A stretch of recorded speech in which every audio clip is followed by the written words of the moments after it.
Is refusing to eat the flesh of animals an act of rebellion, a cause for social outrage or ostracization? The Vegetarian, by 2024 Nobel Prize winner Han Kang, explores the consequences of transgressing cultural convention through its protagonist's vegetarianism. It's a novel concerned with porous and woundable bodies, as well as the fragility of the minds that inhabit these. The result is a disturbing novel that lingers long after you've closed the book. Welcome to the World Literature Podcast. My name's Ivan Stacey, and on this channel we discuss literature from around the world, delving into the people, places and ideas brought to life in fiction, drama and poetry. In each episode I invite an author or expert to give their views on a particular work of literature, and today I'm joined by Bas Groes from the University of Wolverhampton. I hope our conversation inspires you to read The Vegetarian, and if you have anything to say about our discussion, please do leave us a comment under the video. If you enjoy it, please consider liking the video and subscribing to the channel.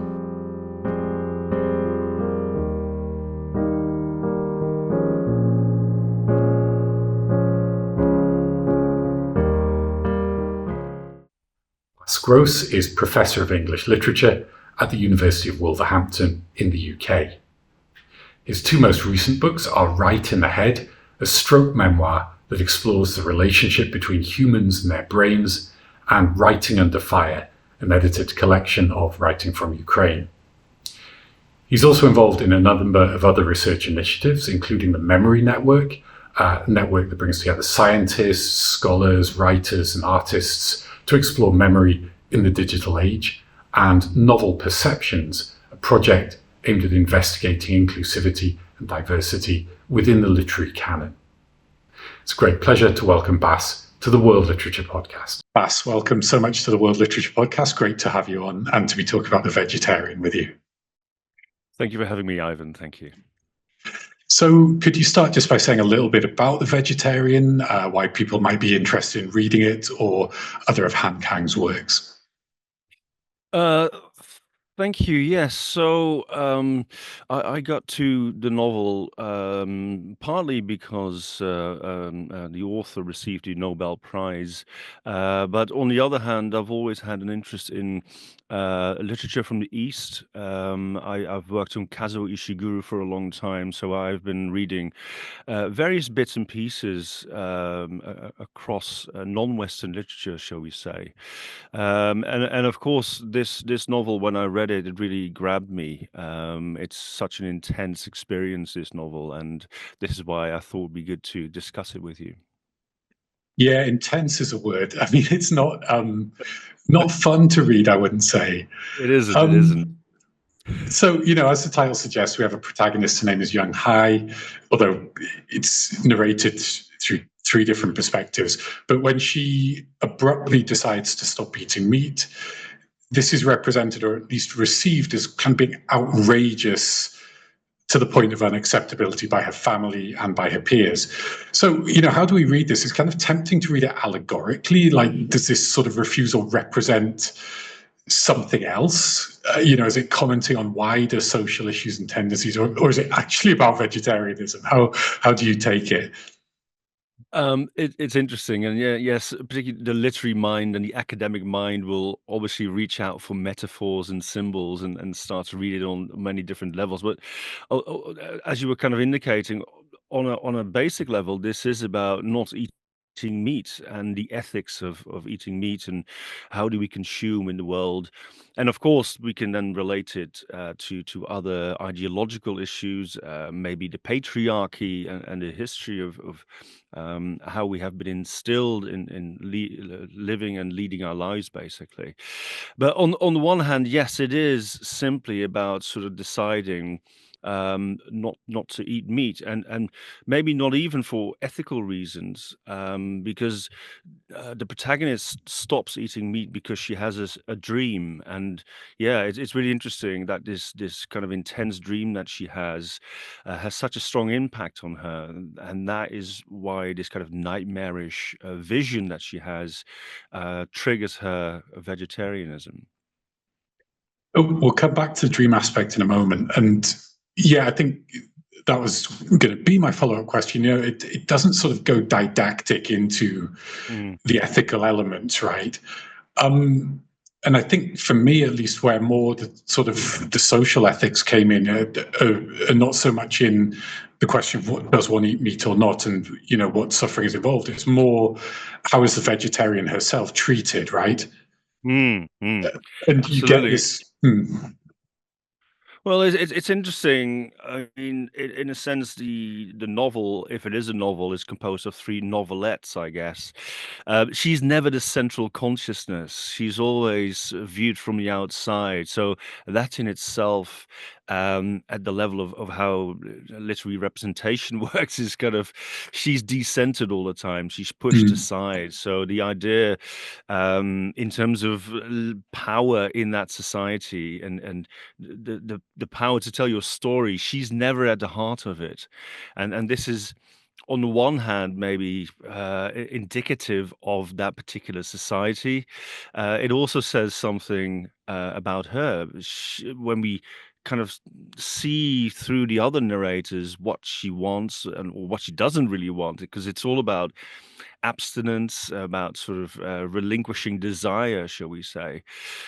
That journey is something we understand through negation, as it were, and she becomes this kind of a void in the kind of in the narrative. and I guess, as you're speaking about this issue that, yeah, she's never centered, right? We never get her story directly. And I was thinking about you to take this more into a kind of broader literary history, you know, sort of latter part of the 2000s or the 20th Mm, century, sorry. You know, postmodernism, the sort of power of narrative was greatly emphasized to the extent that, you know, within literature, you had sort of everything is narrative. And of course, today we can still see the, you know, the incredible power of narrative, whether it's in, you know, sort of mm, debates around treatment of COVID and, you know, people in their particular bubbles and camps, right? But the absolutely. vegetarian brings it very much back to the body and in some cases to kind of Mm. coercive force, you know, they try to sort of force feed her. So what do you make of that in terms of, you know, where narrative sits and kind of narrative power alongside these more, you know, almost brutal physical aspects that we see as well? Well, it's really interesting, and I was thinking of when the novel was written. It's kind of when you look at the Western tradition of postmodernism, it's just on the edge, on the end of postmodernism when it kind of peters out, and you could maybe connect it to the idea that this is about sort of the decentered being centered, and vice versa. And in the second part, in particular when we see the kind of story through the artist's eyes. His rhetoric is all about the fact that the world is inexpressible, it's kind of ineffable, you can't really understand it, you can't really pronounce it. And it's really interesting that that kind of rhetoric sort of reminded me of postmodernism. But of course, that is from a male point of view. So what we Mm, have from Young Hee, from her point of view, she makes that power, the ideological kind of structures, she makes it visible via her body, basically. And she refuses to accept the violence of society. She becomes a nonconformist through making her body speak, or actually not speak, as it were.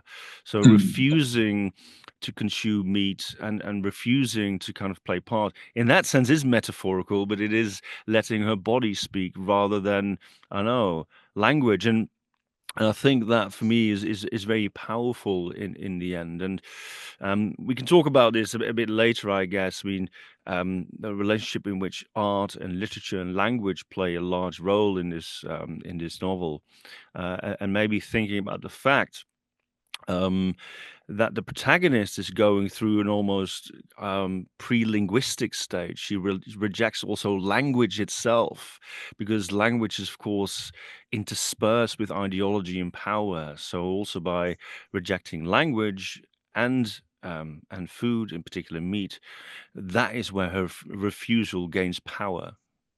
mm. And you've just mentioned, you know, that section that's focalized through the brother-in-law who is an artist, and I think, yeah, for me, there was this sort of quite delicate interplay between, yes, I agree absolutely with what you said. On her part, there's this kind of refusal, a sort of refusal to explain a lot of the time, a refusal to employ language. At the Mm. same time, when we're seeing things through his eyes, we also get a sense that he's projecting to a great extent. And to take this down from our highfalutin talk about postmodernism, I was reminded of the sort of classical art memes. There's one, a man and a woman in a sort of 18th century painting, where he's sort of saying, "Oh, women are so mysterious," and she's saying, "Actually, so I can't. It doesn't use the word ineffable, but so impenetrable." And she's like, "Actually," the guy never lets her actually explain, right? So there's a degree of that, and of course, this brings in the gendered aspect as Mm. well. Mhm. No, absolutely, and I mean, it's such an interesting, and complex novel. So one often wonders if Han Kang sets up these traps to make these easy judgments about what is happening. As you were saying, so, the vegetarianism must stand for something else. It's a rejection of the patriarchy, etc. But, there is this layering that goes really deeply into all these layers of how Kang is kind of wanting to kind of assess human experience, and by going so deeply into the existence in the mind of the protagonist, you almost arrive, I think, and this is where I find is really really interesting, at this almost prehistoric, pre-linguistic, and kind of a non-human way of thinking and living. So the rejection of being human because it has all these implications of violence and bloodshed. To to kind of grapple with that, what is the answer to that? And of course, for the protagonist, she wants to be a plant. She no longer wants to belong to the human species, Mm. but she wants to just be watered at some point. This is towards the end of the third section. So I think that's really interesting in terms of all these rejections taking place. Yeah, and we'll come back to the non-human and the post-human a bit Mm, later. Let's go back to something we've touched on already, which is the dream. So, Young Hai claims that her decision to become vegetarian is prompted by a particular dream. We get dreams figuring prominently throughout the novel, not just hers. How did you read the dreams and the role they play in the story? The mm, Freudian kind of understanding, I think, is still extremely influential. It's also kind of culturally Western, whatever that means. yeah, Um, yeah. do you think this kind of understanding of dreams adds to how we can read the text? Is that how you sort of came at it? No, no, I didn't. I mean, or maybe I had to resist the urge to kind of make these particular connections to Freud and Western logic. And of course, you can sort of say, well, she's had this kind of nightmarish dream, and it sort of urges her to become a vegetarian. So it's a hugely kind of impactful dream, and she wants to maybe go towards this vegetative state. So you can connect it to the death drive on the one hand, and she wants to be one with nature or return to nature, etc.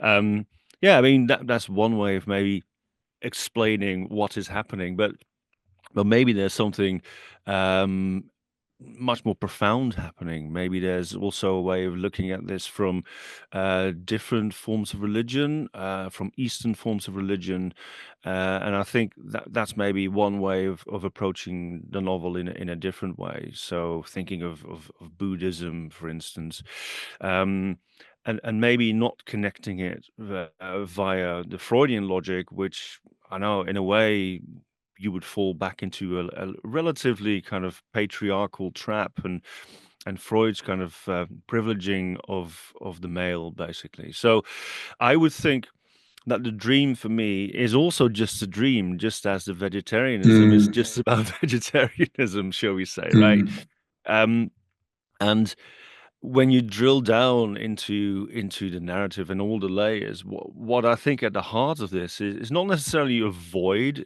or an emptiness. It's this profound interest in the mystery and confusion that life is. And when you look at some of the comments that Kang has made in a Nobel Prize lecture, for instance, you can see those questions return. And one of those things is, um, how can we, on the one hand, see so much violence in the world, but also at the same time so much beauty? Um, and she grapples with those questions, and I think there is a profound confusion about sort of what life means, and how can we really live as human beings in this violent world, which at the same time is also beautiful. Mm. So you get all these contradictions, I guess.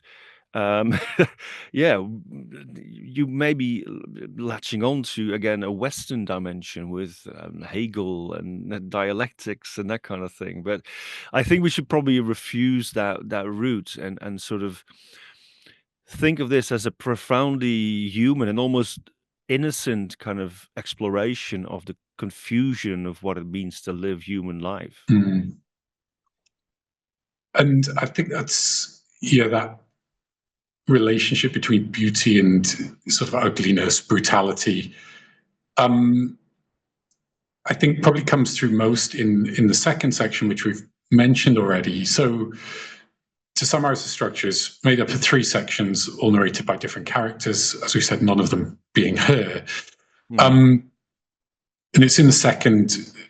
So in the second, it's her brother-in-law, who's a visual artist, and he sort of wants to paint her and paint flowers on her body.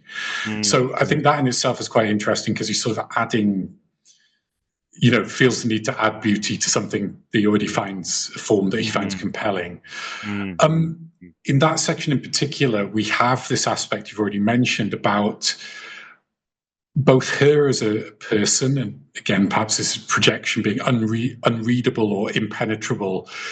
There's a lot also about art itself as being kind of impenetrable. So he's her brother-in-law. The final section is mm. her sister, his wife. Hope people are keeping up. I'm very bad with Yeah. keeping track of family trees when I'm reading, so hope listeners can keep up as well.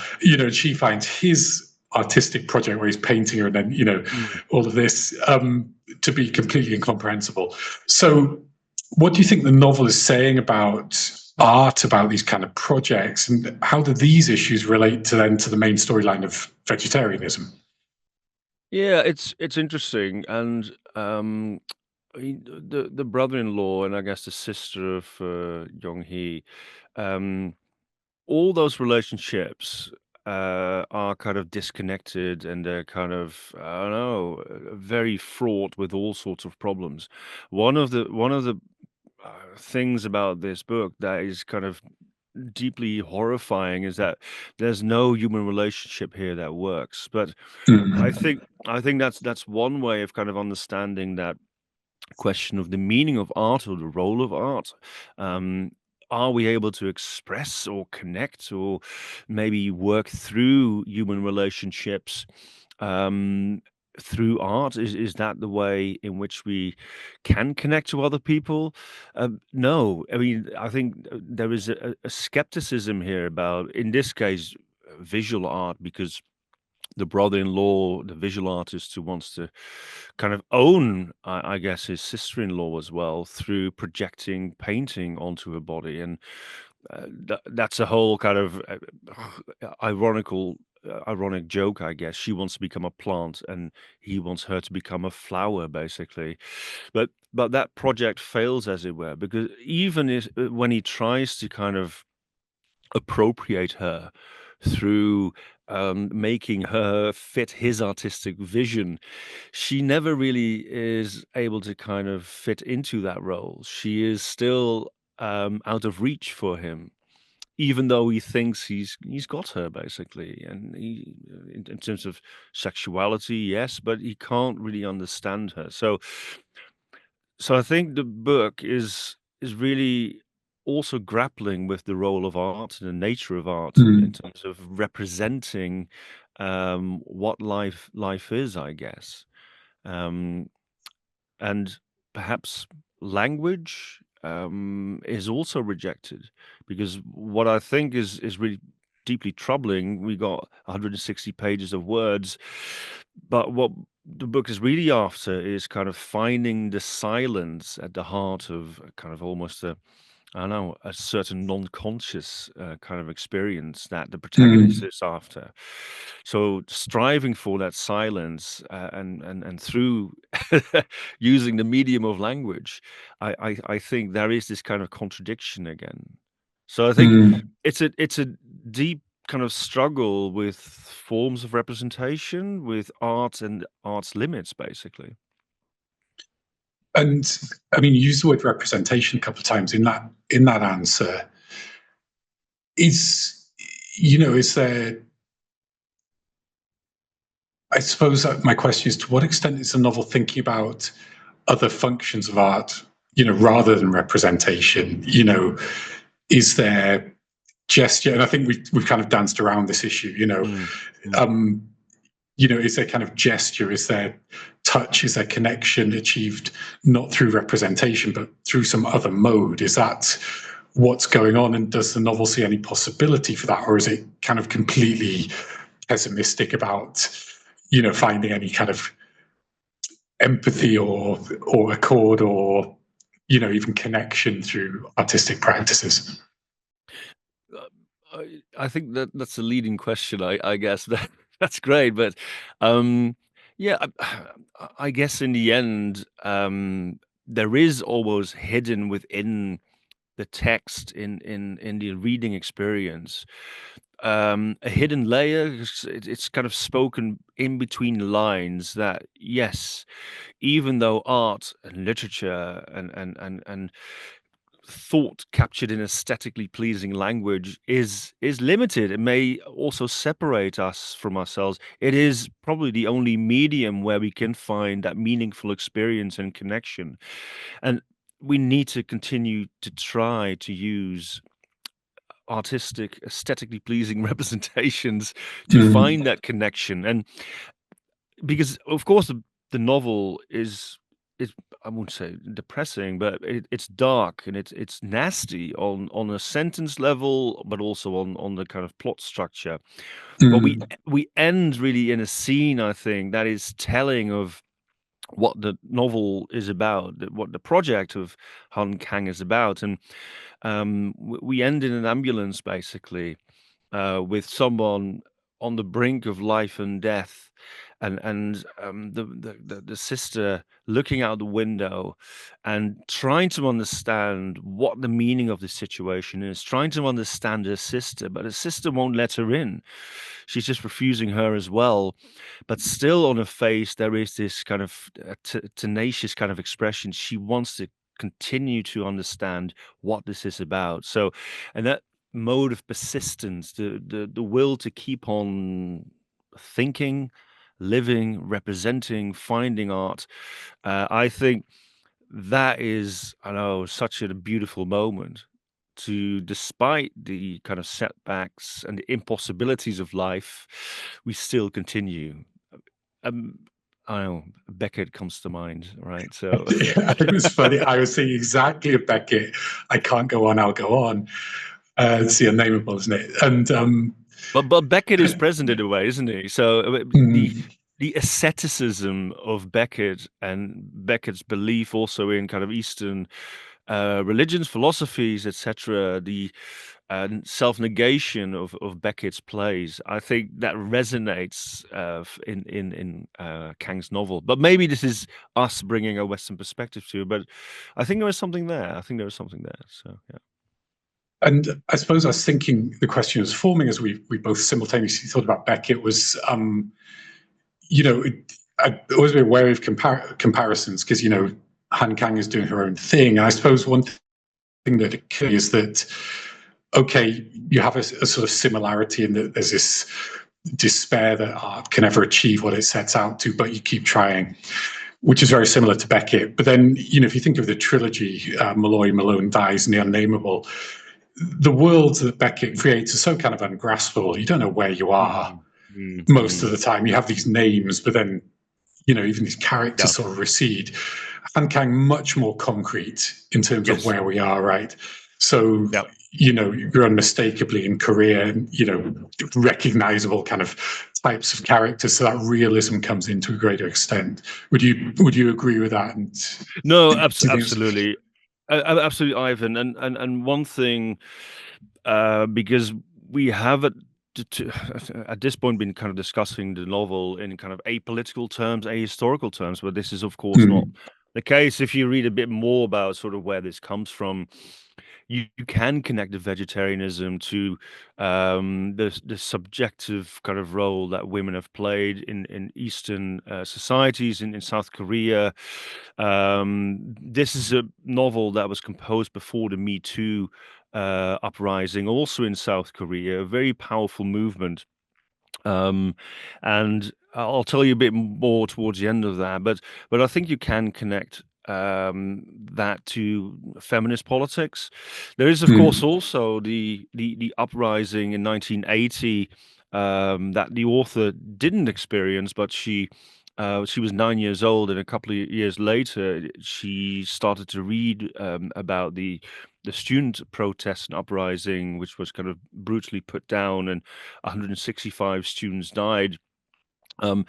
That experience or missed experience is seeping through and is informing this novel as well. It's really from the sideline, as it were. Just you hear one or two references to this, but in her other work, in Human Acts, for instance, there's a direct approach to how this has shaped her, how it has shaped South Korea. So I'm not copping out by saying suddenly you can also kind of have all these different kind of more concrete frameworks around it.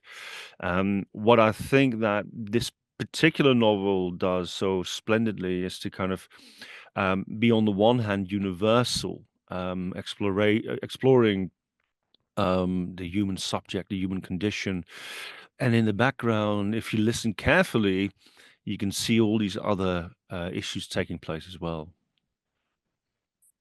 I think that's a great place to leave this first part of our discussion, because I have questions about this little historical detail you just mentioned about reading it more historically generally. So let's take those on in part two. So thank you very much. And please, everybody, do join us for the second part of this discussion.